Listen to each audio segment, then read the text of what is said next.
Makwa babiem do Badwam TV Badwam dwumade no eso yeda sister Sunday be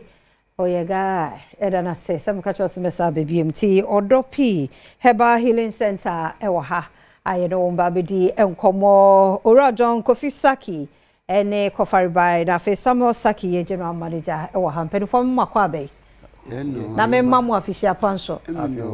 afisa se na nkwane ahoden wo ho na bibie ekoyie papa odopi Herbal Healing Center me fan free Mr Saki ho senior Saki ho aha eya dwumakuo ben ya den ye yo me pacho o de kan mama etefu yina akwaba aba Adom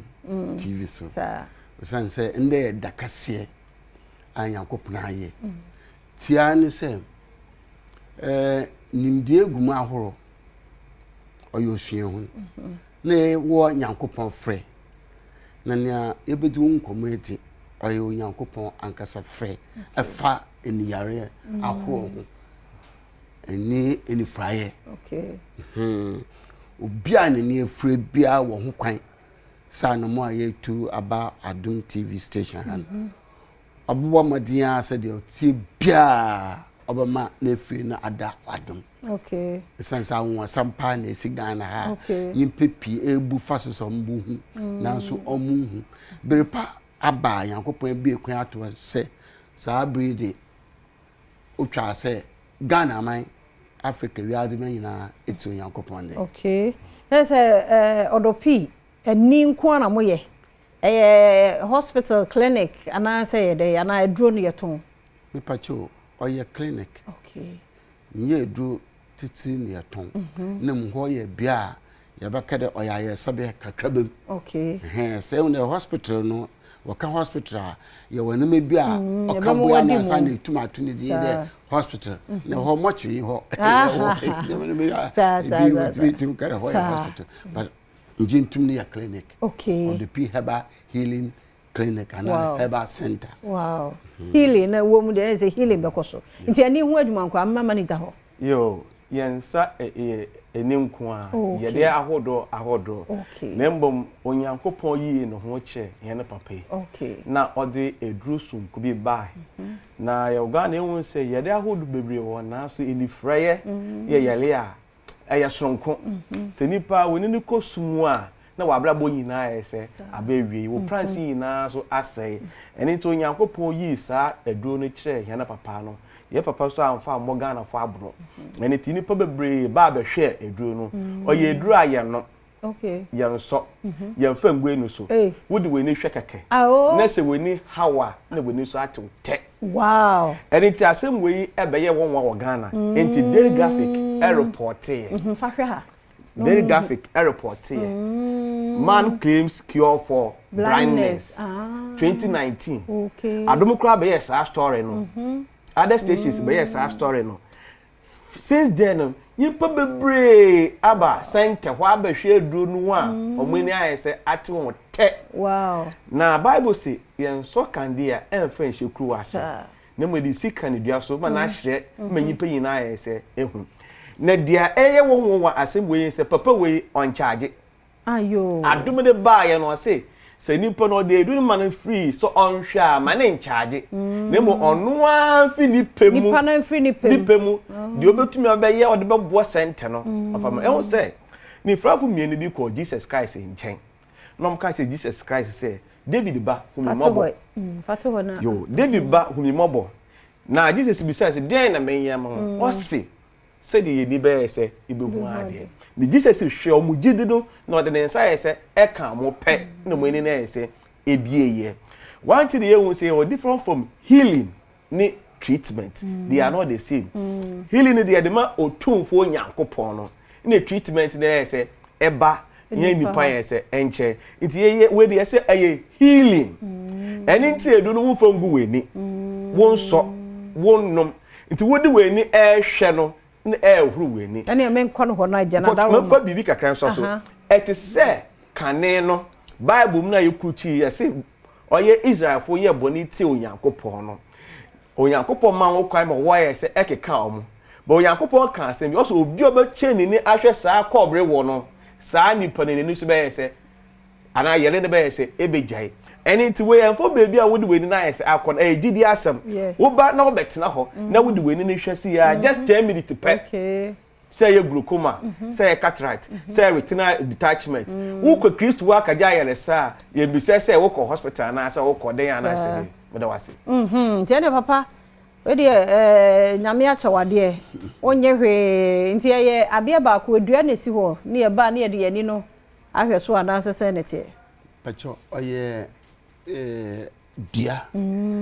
na dua kokoba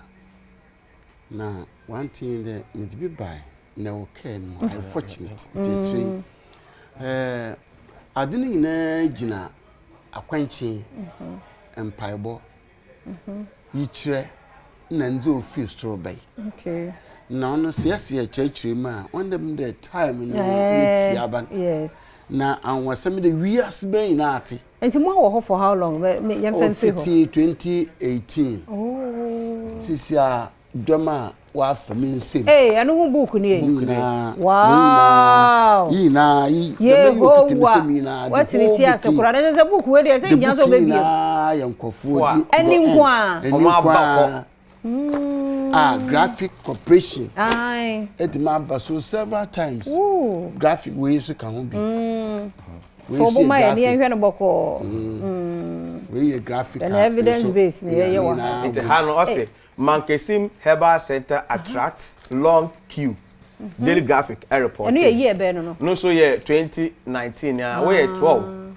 December 2019. Okay. Na we so as a health service team visit Mankesim Herbal Center. Eba sa na ebe ye wo. Inti no so aban tu enyimdifo a efa apomuden ho eba behwe se dia ye kana yese enokra na eni to mu nyina be ye san hwehwemu mu se dia ye kana yese enokra na sisi asenti ye ba ye ne se nyimpa bia no betumi aba center ho okay eni nti enti bia ye ko oye Kumase cultural center na ye ka das edu ne di ewo ne nipa briom ba ye no na ahoto no ba ye obi so na mani mi hu ade me hwe mani ate we sisi na si das na aye bebre enti ma ye course fi takra de ne takwa enti sisi am no okesi next week 28th 29th 30th ye kwatakwa St. Matthew Parish. Okay. Ye di sedru konwa ye hwe wo center ho Mankesimo ba ho. Enti takwa fo a mo hwe ye yes. Mo hwe. Mo date ni ye 28th to 30th January 2025 omo batakwa enti o say venue ni ye hefa St. Matthew Parish Roman asodan kese no a omo ho kase bi wo. Mo sha se tambe. Ye sha se anopa no nsiem pem ni ye registration. Esa say ye nje hwe de but esa say Adom hasi omoji ye kakra e ho so be jo kaketi ye say nipa na wo ba no so support 100 cedis said ye betumi edi bia bo wuro because come begusa say 2019 antimo nka afi no mabara na mo mai nti ka sa munyi sika na say samo amunyinya musika bia muntime ma nti nipa no a mo aba ne hye yen say yen kwa bonten in the say adwumedi player ye say edi but yen ko so yen ko no kwa ani nti papa ya fasa ka ni nyina 2018 19 me an megina aboho ka ni nyina yiche ni engine ba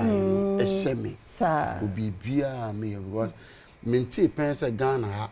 ye wo hospital for the blind but school for the blind but we amiama any for when you be doso na book yi nkwa ye personal report be blame no creso papa mo my number no na ja ye water kwa ne important opportunity number enti ani bia enti me can say we healing there's different from treatment and healing okay treatment ne the nipa na but healing the wo ba be show nyankopon mpu ne mpu enti wa wo bona bompaye wo fie say Kristo mate wonde said the be be da oyen sudom be said den sudom embro no 48 years na ne ho nto na so o she Kristo no ye say ne ho to no ye say wo ba be hwe weni keke 10 minutes enti ho na ebete ehie se ka reporters kra be di echi no mo kra ba be hwe bi no mo de die be si be se ebeba esan se nipa bebre my number no kra your number is me 054 81 46 105 054 81 46 105 na ewo 0244 48 99 46 0244 48 99 46 na so ye kese pa e wo mankesim timma market wo ko aye Cape Coast kwan no so a obe hu ye ba sisi a de papa no etu no tu abetakwa takwa Roman Catholic Parish St Matthew Parish ebe eye takwa wo fa say park no kese pa no ne chipe e wo de dwumedi na ese baba enti nya wo hwe me bia se weni no eye wisi wo hunu ade why operation enti wo hwe wi anu no ye ma na duro bia mfa nko de tini say ye wo eduro ahodo but obegina said the adini say eti os Jesus Christ so call no so sunsum konko ye say e baaye eninti said the ubehwe eduwe ne weni ne ti wia ne so wa ho de so betum baje sa edu ni bisu dia na e wa wasem ne mo we registration eye 100 Ghana cedis ai bia ne se o maba TV su dia esa mutua kakra 100 cedis na se be ya obetumi abodawro no 300 de ko ho omwa sa aye nwanwa mpa since 2018 echi o ma adwen but yankopon adoma 2-3 days na fidi ni pabebele fresh ya mama dia emre na san ya mi hira mo pa ya da senti be pemre ni asan abedu sa sika ne ba mo mra mo ba ye ne sa mo yampo ne be peska no kasa diska be ba ora John Kofi Saki no CEO ono na da Odopi Herbal Healing Center wone Samuel Saki general manager na oba evidence base and gu hanu nti se wo ani problem bi ade afre numbers you on there to then wo mon kasa me dey fear amankwa